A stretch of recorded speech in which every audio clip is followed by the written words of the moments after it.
If you're looking to get more clients for your photography business, then you're watching the right video. Over my first year in business, I made more than 6 figures as a photographer and videographer. And in today's video, I want to teach you how I attract clients. And no, I'm not going to tell you to have a huge social media following. I'm actually going to give you the strategy that I used that allow me to get clients consistently with a small social media following. Now, the first way that I attract clients is through Google Ads. Basically, the Google Ads is the ads that you will see whenever you type certain keywords in your Google search bar. Now, the first couple of results that Google usually promote are ads that are related to different services. Now, the good thing about Google Ads is that people using Google usually have a problem that they're trying to solve. In my case, they are looking for a photographer or videographer in Japan that is specializing in couples. And when they see my ads popping in their search bar, well, they click on it with intent.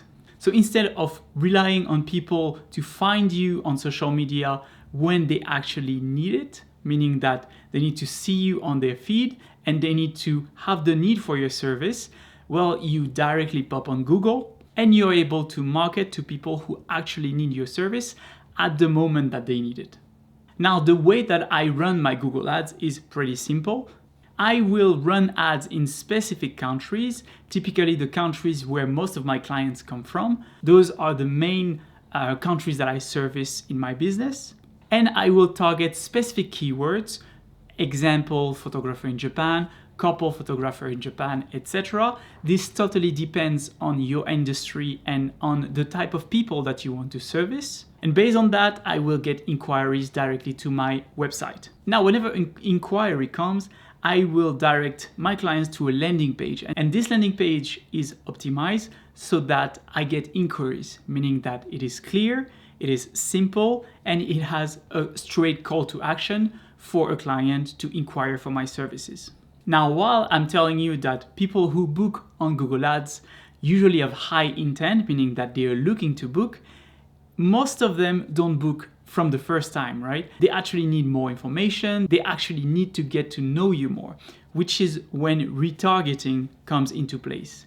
Basically, when you run a Google Ads, you are able to run a little piece of code on your website. And by putting that little piece of code, which is a Google tag, I'm able to retain the information of the people visiting my website to then be able to remarket to them later through display ads. Now, display ads are basically small images or videos that appear on some websites that allow advertising on their website, that allow me to make sure that people don't forget about my website or services.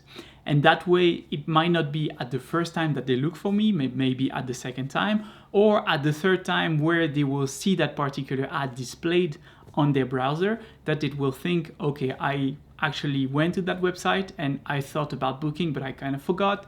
Let me book now. And that way I increase the chances of me getting leads and getting contacts so that people inquire my services. Now, the second platform that I use to promote my services is Meta. Meta meaning Facebook and Instagram. Now, contrary to Google, when you are browsing Instagram or Facebook, well, people do not have high intent, right? They're not necessarily looking for your services, which is why I only use Facebook and Instagram either to promote specific campaigns. Let's say for Valentine's Day, I promoted a giveaway, right? To have a chance to win a free photo shoot near Mount Fuji.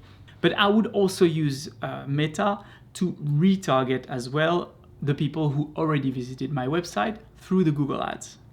Now, this retargeting would allow me to bring them back to the website and to make sure that they don't forget about my service. They don't forget about the fact that I can help them in the problem that they have and solve it for them, meaning photograph their proposal, their wedding, their elopement, or even pre-wedding in Japan. And to make sure that, I just stay in their mind, and whenever they are ready to book, they think of me first. Now, I did mention that sometime using social media, I would promote giveaways or small guides that act as lead magnets. Now, those lead magnets allow me to collect people's information so that I'm able to remarket to them through email marketing. And this is one thing that people get wrong, which is that they think that writing a blog will only help you for SEO. But that's not the case.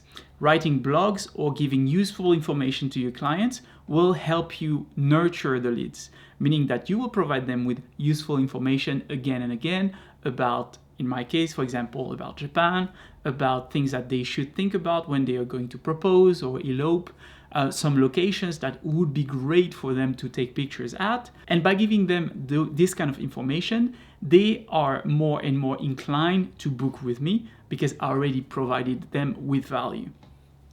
So those lead magnets will allow me to basically enter these clients' information into my system and nurture them over time. They might not book today, they might not book tomorrow, but maybe in 2-3 months when they will be ready to act and propose or elope or get married, they will think about me because I've been continuously providing them with value and maybe help them with their planning of their special event or even their trip. So those are the 3 main ways that I attract clients on my photography business. And yes, both Google Ads and Meta Ads are paid system. So you do need an initial investment to be able to attract clients. However, I would say that it is definitely worth it. Personally, with the ads that I run, I'm able for each dollar that I spend to generate $15 to $16 to $17 on average. So yes, it is a paid method, but it's also a method that works and that is worth it. Thank you for watching today's video. If you want more information and more of this type of content, let me know down in the comments. And for those of you who've been watching until the end, thank you, because we finally reached 10,000 subscribers.